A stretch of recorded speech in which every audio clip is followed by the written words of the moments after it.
I'll be honest, originally I was planning to do 3 or 4 characters here. I was going to do Clark, Lois, Jimmy, and Kara, but 2 things changed. A, Kara's getting her own movie eventually, so I want to wait a little bit. Also, let's see if Sasha Kaje sticks around after Flash before I go recasting her. But then B, before I made the video, I decided to do something different. I tweeted the picture of the whiteboard with a question. I wanted help. Every time I make one of these videos, I miss somebody. There's someone that either I just do not know, or I do know, but I just don't think to cast them, and then plenty of you guys wanted me to. So I asked you for your suggestions, and I got so many. Enough that I can spend an entire video just talking about Superman, going through all these guys that I think have a legitimate shot. So that's the plan. But before that, let's talk about the man himself. I mean, it's Superman. He's been around forever. He is comics, the great American myth. But I do think some history will help understand what his deal is, how it has changed, and how it has not. All-Star Superman starts with 4 phrases that I bet will be the first 4 lines of Superman legacy. Doomed planet, desperate scientists, last hope, kindly couple. That's the Superman origin. It has changed a teeny bit since its inception. Originally, Clark was sent to an orphanage, but pretty quickly they realized it made more sense if the Kents just kept him from the beginning. Clark was raised in Smallville, Kansas, and fit in well enough, and then he moved to Metropolis, which, for those wondering, is an island off the coast of Delaware, where he got a job as a reporter for the Daily Planet. There he met the love of his life, his best friend, and a couple of other important figures. And that is where Clark debuted his new identity, Superman. And, I don't know, you know the rest. He's faster than a speeding bullet, more powerful than a locomotive, able to leap tall buildings in a single bound. Eventually that became flight, but same difference. He has heat vision, x-ray vision, super hearing, super breath, freeze breath, and a bunch of other powers we sort of forget about, most notable being a bioelectric field that surrounds his whole body, which is why Clark is able to hold Lois Lane and fly at Mach speed without crushing her. Superman stands for truth, justice, and the American way, although that last part became a better tomorrow recently. And personally, and this is just me, I like that. The American way means a lot of different things to a lot of different people, but a better tomorrow is hope. The hope that tomorrow will be better. So I do think it's more appropriate. But I understand why people prefer the original. He, Clark, does not stand for what America is, but what it hopes it can be. Now we have had quite a few live-action Superman. It's interesting, unlike his Bat counterpart who spends most of his time on the silver screen, Superman has been a fixture of both film and television from the beginning. So frequently there are 2 live-action Supermen going at once, sometimes even 3. And I want to look at a bunch of them. I'm going to skip Kirk Allen from the first Superman show, George Reeves from the second Superman show, John Haynes Newton and Gerard Christopher from the Superboy shows, and I already forgot his name, the one from Lois and Clark, the one who sucks. I'm going to take a guess and assume all those guys were okay representations for their time. We'll start with Christopher Reeve. In 1978, the world was introduced to its first silver screen superhero in the form of Christopher Reeve as Superman. And real quick, I have enough trouble not calling him Christopher Reeves before you add on the fact that the Superman before this guy was played by an actor named George Reeves. So if I say the wrong thing, roast me in the comments. You probably know why Christopher Reeve worked. I'm ready to bet you do because I see the same clip shared on Twitter and Reddit every so often of Clark transforming into Superman after Lois discovers his identity. Christopher Reeve was terrific at representing both sides of Superman. He was an inspiring Superman and a believable Clark. Both versions were likable in their own way. Christopher Reeve could also crack a smile. He had that Superman face down. That first montage where he goes and does some Superman stuff, including getting the cat out of the tree and giving it to the little girl, I don't think we have ever topped that moment on screen as far as Supermaning. It is just pure, perfect Superman. Christopher set a high bar. I grew up with Smallville. It was my first live-action superhero show. And let me tell you, it certainly was a show. Looking back, it makes total sense that it was the progenitor to the Arrowverse. The show was very teenager-focused, it felt like a soap opera, and it went on far too long. But there was plenty to love about Smallville, and the cast was easily the best part. We'll get to the standout in a future video, but Tom Welling was able to hold his own on that show. The problem with comparing him to these other guys is Tom Welling never actually got to be Superman. He was not able to catch a helicopter, smile, and wave. The show just ends as he is about to start doing that. And by the time we check back in on Clark in the CW event, he's already retired. Overall, this Clark felt strong, not just physically, but morally strong. He stood up for truth, justice, and the American way. He was unflinching. And also, he felt the most like a guy from the Midwest. Welling had a certain grit that you don't see much with guys like Reeves or Routh, and that's worth looking for, especially from someone playing a younger Superman. I personally love both Brandon Routh's Superman. First, you've got Superman Returns. Not a perfect movie, but man does Routh have the spirit of Superman down. Yes, it's a very clear imitation of Reeves, but what's so wrong with that? And as we'll later see, he has range. I also think Routh was the Superman who felt the most like he could pass as an average guy. Maybe it's just because his office was a frantic mess, but he's the first one where I watched the movie and thought, yeah, I can see being in that office and missing him. He had a meekness to his Clark that is tough to pull off. Routh was also one of the more innocent Supermen. You had no doubt from minute one that this guy was good, and more than that, he was nice. He's one of the only Superman that didn't go bad, and I think part of it has to do with the fact that it's not what Routh's Superman was for. He was such an incorruptible, shining paragon of virtue that it wouldn't be believable if his voice got deeper and he started doing crimes. He did spy on Lois though, that was weird. Then you've got C.W. Routh. In case you forgot, during the Crisis on Infinite Earths event, Routh, who was currently part of Legends of Tomorrow as Ray Parker, aka The Atom, took up a second role. He was the Superman from a darker universe. It was not quite the Kingdom Come we know from the comics, but it was definitely giving off a similar vibe. Everyone close to Clark had died, his hair had grayed, his suit was darker, and perfect. Goddamn, in my opinion, this is the best Superman suit put to screen.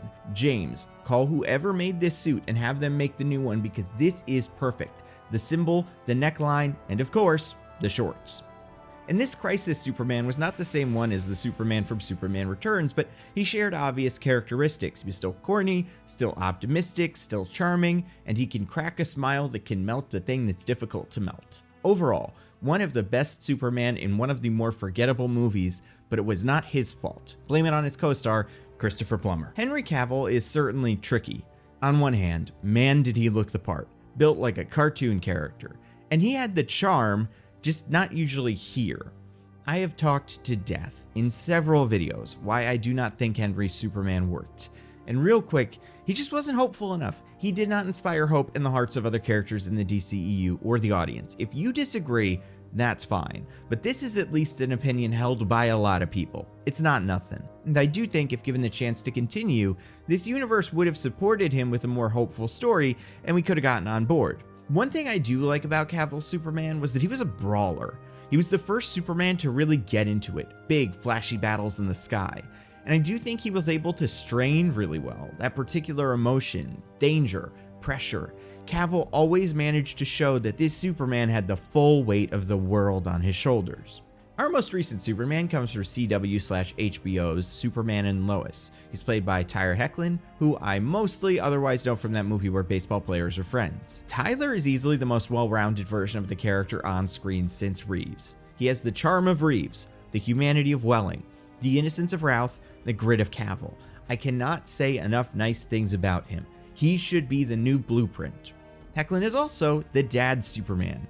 None of the rest of these, besides Routh for a minute, deal with super parenthood, and I do genuinely feel frustration in Hoechlin's Clark. Raising a kid is something that, outside of recent comic developments, isn't really associated with Superman. He's always been fatherly the same way that Tom Hanks is America's dad. Trustworthy, a good example. But Hoechlin also brings some fatherly vulnerability to Clark in this series. Essential characteristics. One word, I've seen it a million times, hopeful. Superman needs to make you feel safe, seen. He needs to make you believe in a better tomorrow. How does that manifest practically? Well, I'll probably be looking for an actor who's played some sort of positive, charming character at least once. James Gunn said in an interview about what he's looking for in a Superman movie, I really love the idea of Superman. He's a big old galoot. He's a farm boy from Kansas who's very idealistic. His greatest weakness is that he'll never kill anybody. He does not want to hurt a living soul. I like that sort of innate goodness about Superman. It's his defining characteristic. He's not All-Star Superman, but again, I'm a huge fan of All-Star Superman, and I'm very inspired by that series. Besides that, I want a Superman who can smile. I would expect him to at least have an athletic physique, and it would be great if he had an intimidating voice. His voice needs to match his immense power. Not that it can't be gentle, but no John Mulaney's. Does he need to be white? I do not know. I am not against race-blind casting since he is an alien who could conceivably be raised in Kansas. Nothing about that means he can't be a person of color.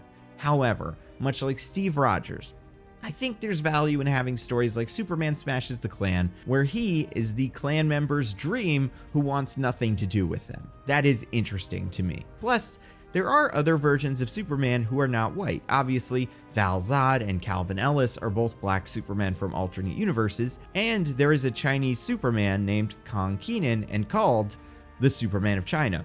So sure, Superman could be played by an actor who is not white, but what is the value in telling that story versus telling one of the stories about, say, a black Superman, and then using those characters? I don't know. Every time I do one of these and say this, I get comments from people of color who like the race-blind casting and people of color who don't. So I am not completely sold either way. Two other things. First, he needs to be kinda tall. Like he needs to be athletic, Superman does also need to be a statuesque figure who can stand toe-to-toe with Batman and not look like a shrimp. And I'm saying this as a short, but I think it's visually important. So sorry Tom Cruise and Daniel Radcliffe, this one ain't for you. And second, age-wise, I'm thinking he's gotta be at least under 40, ideally under 30, but there are some actors on the cusp who could play younger. We know Legacy is going to feature a younger Clark, so we need to cast around that. Okay, so let's start with this. Here are some honorable mentions from the Twitter thread that I saw and for one reason or another just did not work for me.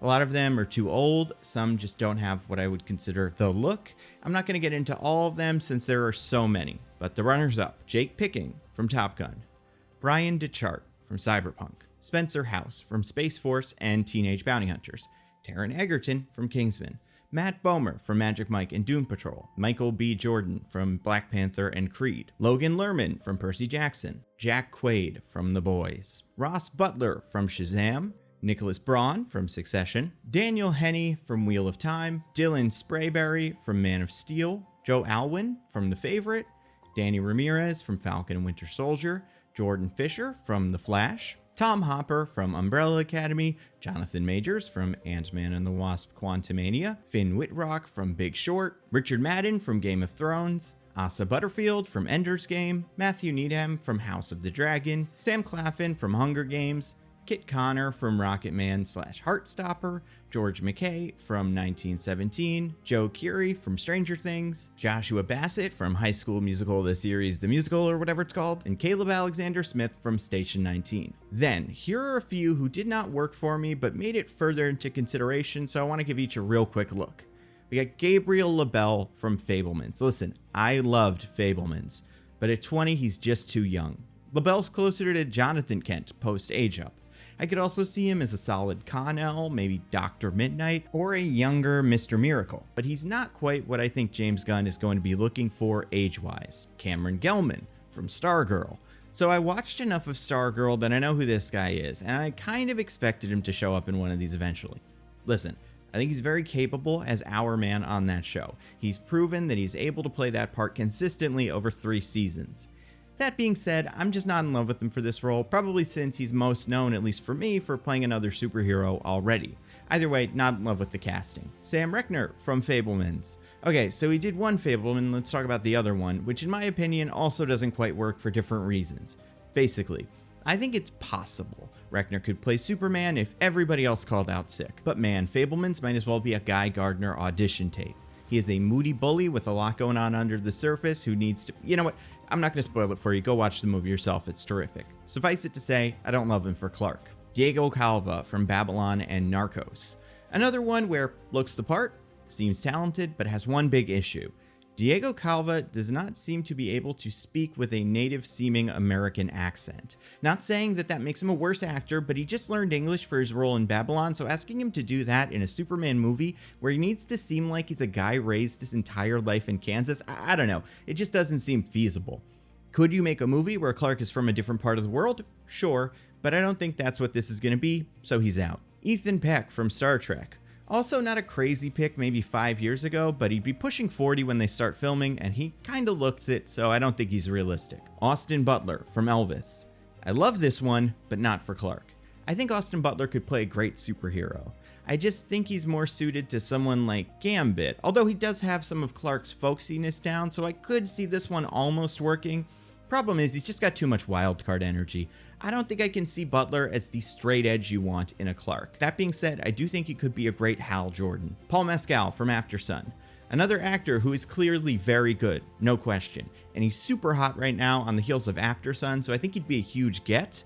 But my thing with Mescal is I've never heard him do an American accent. He is always Irish, which again, like Halva, doesn't mean he couldn't do it, but it is a pretty big hurdle between Mescal and this role, so he's out. I could see him playing a bunch of characters. Obviously, he'd be a great Banshee, but there are plenty of other characters that he could work with. Honestly, he'd be an interesting Constantine if DC wanted to give that another shot and not cast Keanu again. Now the finalists. One of these 8 is my pick.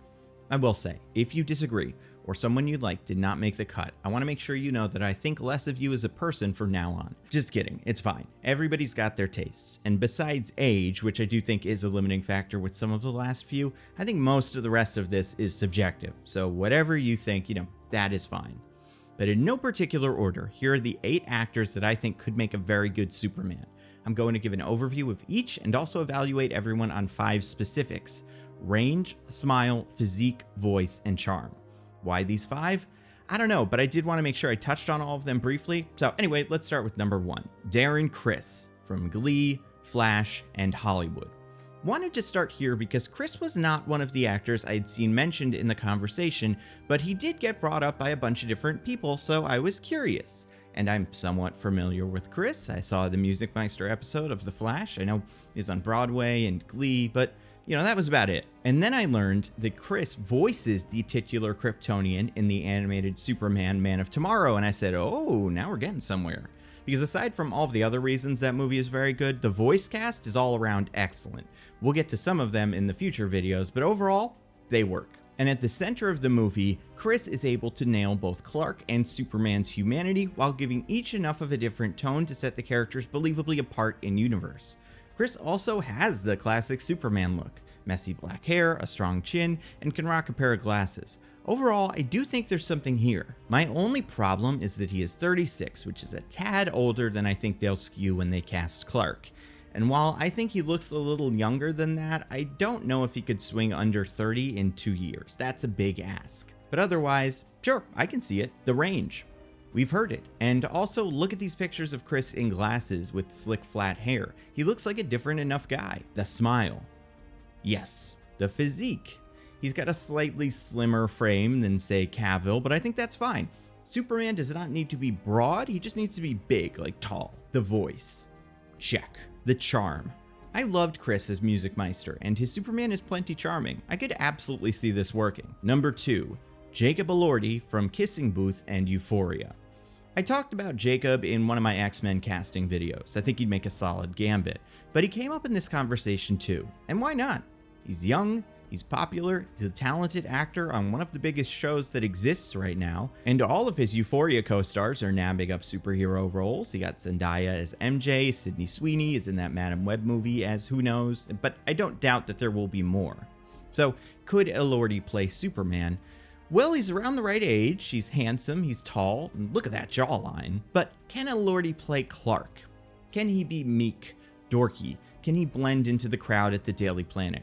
I would say that remains to be seen. He is certainly a talented actor, but that does not mean he could play any part. And I wonder if his Clark and his Superman can exist in the same space with different personalities. The range. This is where I'm not sure with him. The smile. Yes, although not quite the dorky grin I expect from Superman. But, it's something we can work with. The physique. Yes. The voice. Yeah, he's also Australian, but I think he's got the American accent down, so it's not a problem. The charm. Sure, he is quite charming. I could see Elordi getting a cat out of a tree. I think the role of Nate on Euphoria has sort of put Elordi in a box in the minds of many people if you watch him on that show, but if you watch the Kissing Booth series, I think you can see that side of him working, the more Clarky good side. Number 3, Winston Duke from Black Panther and Us. I find this pick fascinating because I never would have thought of it myself, but the more time I spend with it, the more I kinda love it. First off, he's very good. Just as an actor in Black Panther and Us, he's got it. Charisma, he's fun to watch, and Superman needs to be fun to watch. Physically, he's a big guy, which is a way you can go. Not just tall, but broad, like a linebacker. And the only hint Gunn has given as to which Superman story this movie will draw inspiration from is All-Star Superman. Gunn used the cover in his presentation and clearly loves Morrison, who doesn't. So while that story probably won't be where we start for obvious reasons, if you've read the book, the Superman in it may be close to what we're gonna get. And in that book, Superman is a big boy. There's a fantastic behind the scenes image where Frank quietly explains how he sells the Clark Superman dynamic. Why don't people recognize him? In some stories, Clark is able to shrink himself using his muscles or whatever, but in this it's all about posture. As Clark, his shoulders slump forward, giving him a doughy frame, and as Superman shoulders back, he turns into the statue. And I could see Winston Duke pulling this off better than anyone on this list, especially because his two biggest roles are Wakandan super warrior and plain old dad. That is the physical range we need for this role. And again, I'm not taking race into account here. I do have one other physical thing I would like to check on though. I would love to see Winston Duke's chin, like a clean shaven chin. What does that look like? Because he always has the goatee. It's a small thing, but as far as the look goes, Superman does not have a beard unless things have gone wrong. So I'd like to see what he'd be working with. The range. Perfect example of the range I'm looking for. M'Baku and the dad from Us could not be more different. That is the Clark-Superman relationship, and Duke can handle both well. The smile. Yeah, he's got a good smile. The physique. He's just a big guy, one of the only few here, and I love that about him for this role. The voice. Sure, he's got a deep, booming voice that he can also hide with his Jordan Peele impression from Us, so that's good. The charm. Yeah, I think he's super charming in a big, cool hero and a soft-spoken dad way. Winston Duke is almost the total package. And again, I'm not worried about race, but there are two things. One, he's very well known for another superhero thing. I don't love that. This needs to be his highest priority. And two, he's on the older side, mid-30s. Really the oldest I would go for one of these guys. So by the time the movie comes out, he would be 40. And considering he's only 3 years younger than Cavill, it just doesn't seem like the direction they're going in, but it is worth looking at. Honestly, 5 years ago, he'd definitely be my #1 pick, but now I'm not as sure. Number 4, Wolfgang Novogratz from Yes God Yes. When this guy started showing up in the fan casts, I thought, okay, this is another Milo Gibson situation. He looks a lot like the character, but has next to zero experience that would suggest he can play this part. His biggest role was in the indie coming-of-age comedy Yes God Yes, where he played a counselor at a Christian abstinence retreat. So I watched it.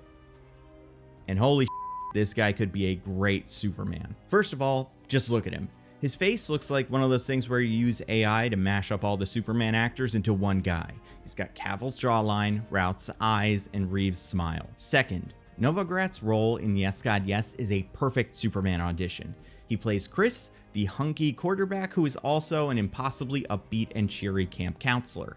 I mean, just watch this scene. It's insane.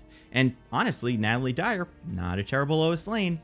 And he's 25, which means he could swing college or even high school flashbacks while also being an adult. He'll be 28 when this movie releases, which is exactly the sweet spot for this character. The range. I think he has the capability to handle the acting side of this, but is he too handsome to pass for Clark? Maybe. I'd like to see him in like a dorky outfit just to see if he can sell it. The smile?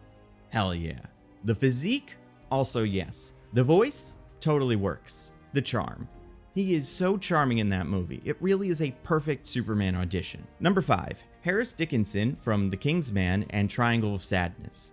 Dickinson is another one who I never would have thought of for this role, but I see why people recommend him. He's another one on this list who is just very good. He is in a Best Picture movie this year, and obviously, the Oscars are nonsense, but it is a solid movie. And Dickinson has led a physical action flick in The King's Man. So he has this Superman stature, and he's young. He could do this for a while. My only issue with Dickinson is that, well, okay, there's two. First, I've not seen him do an American accent, and that is crucial. And second, I don't know about his face. Clearly, it is a good Hollywood face, but it doesn't scream Superman to me. He's got the look of a model, where Superman needs to have the look of sort of a football player. A little wider, bigger eyes. The range.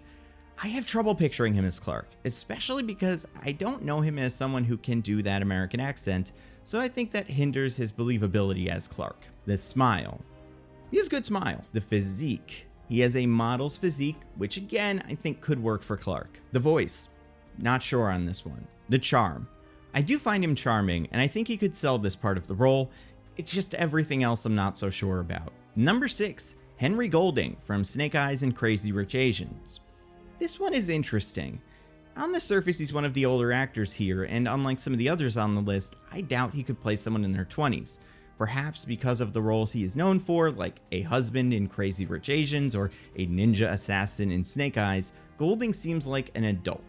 Is that a deal breaker? Not necessarily, but he is only 3 years younger than Cavill, who we have already kind of written off as too old. But the positives. Golding has got the Superman vibe down. I can absolutely see him selling the smile and charm of Christopher Reeve's Superman mixed with the physique of Henry Cavill.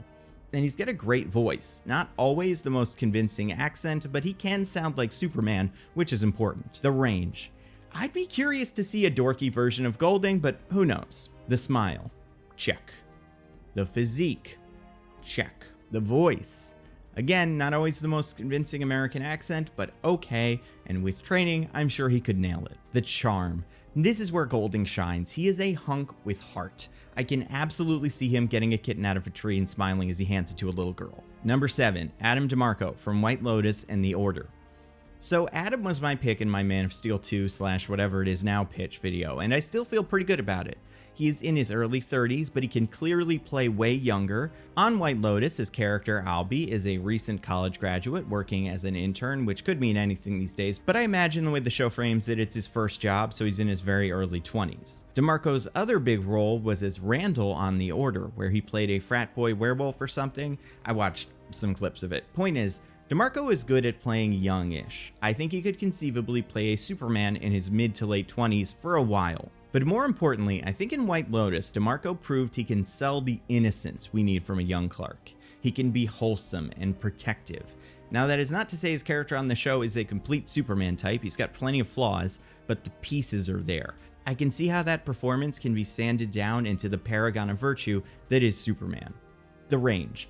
Yeah, I could see it. He's got enough range between White Lotus and The Order playing a well-meaning dork and a confident jerk. As long as he can hit that Superman spot in the middle, this could definitely work. The smile.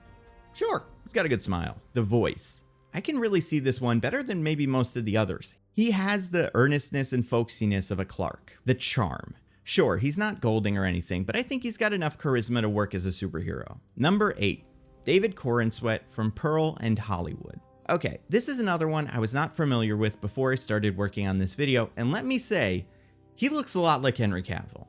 Enough that I made sure you could not scramble the letters in his name around to spell I am Henry Cavill, and you can't, don't anybody worry. But let's look at David. He's known for 3 big roles. First, he plays the projectionist in Pearl, and before that, he starred in the Ryan Murphy projects, Hollywood, and The Politician. I certainly think he could do it, and he would not be a bad choice. My thing with Corenswet is, A, he's on the older side at 29, but B, he does feel like another shot at Cavill.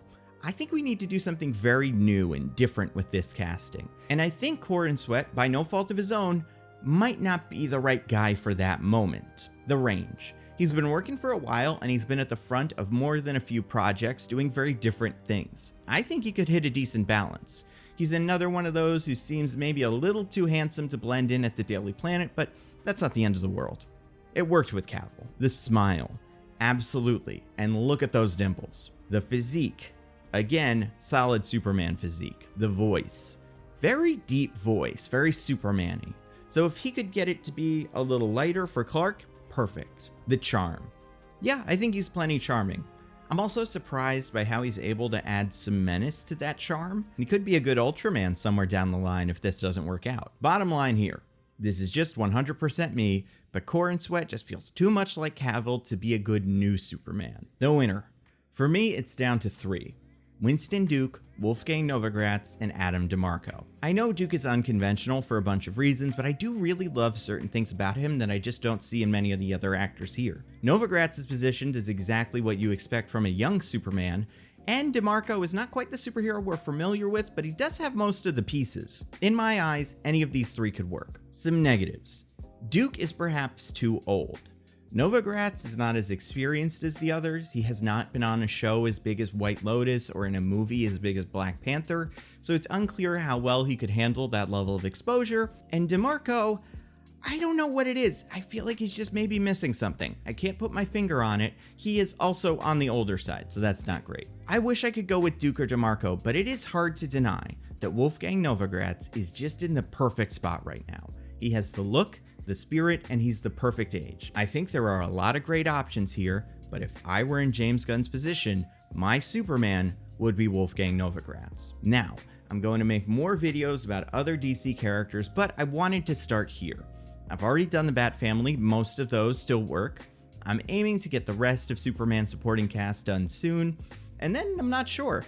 I want to wait and see who stays and who goes. Perhaps I could do a look at the Authority. You guys let me know who you want to see in the comments. By the way, I'm serious about that Winston Duke thing. He has to shave. Superman does not have a beard or a goatee or stubble unless something has gone wrong. That means he's mind controlled, or he's been lost for a while, or whatever. If Winston Duke doesn't have a razor, I would definitely recommend one from this video sponsor, Henson Shaving.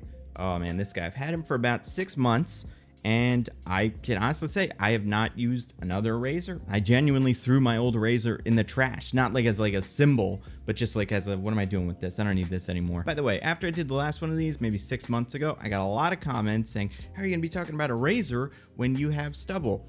I have some stubble, but I also am, it's very intentional. I clean it up around here, around the neck, in this area. Like I use this razor every day. These guys, Henson Shaving, by the way, they used to make parts for the space station, but then after the pandemic forced them to close up, they started making razors instead. And these are safety razors here, so you just put the blade in, you screw the thing on, and it's super easy to use, very safe. You don't get razor burns, of nice clean shave. And if you've never tried one of these before, I get it. It looks different than other razors that you've used before, but trust me, it is very easy to use. It's very easy to clean. And because you're not buying replacement razor heads or like big pieces of plastic with a couple razors in there, you are just getting replacement razors. It is way cheaper over the course of a year than one of the plastic razors. And it's better for the environment. And if you use my promo code NANDO, N-A-N-D-O, and you buy a Henson razor, you get 100 blades free. That is 100 blades. That's going to last you for a really long time. Honestly, it's a cool looking razor. Gives you great shave, perfect for anybody except maybe Superman, because after I saw that episode of the animated series, we saw how he shaves. He needs to use his laser vision reflected through a mirror because his hair is super hair. But honestly, if they can make a kryptonite one, I think he should switch to this because it's just easier and it's cool looking. So thank you to everybody that continues to support the channel on Patreon, everybody that watches these videos early and ad-free on Nebula, everybody that listens to my podcast, Mostly Nitpicking, and everybody that follows me on Twitter. I'm at NandoVMovies. That's all I got. Stay safe. I'll see you next time.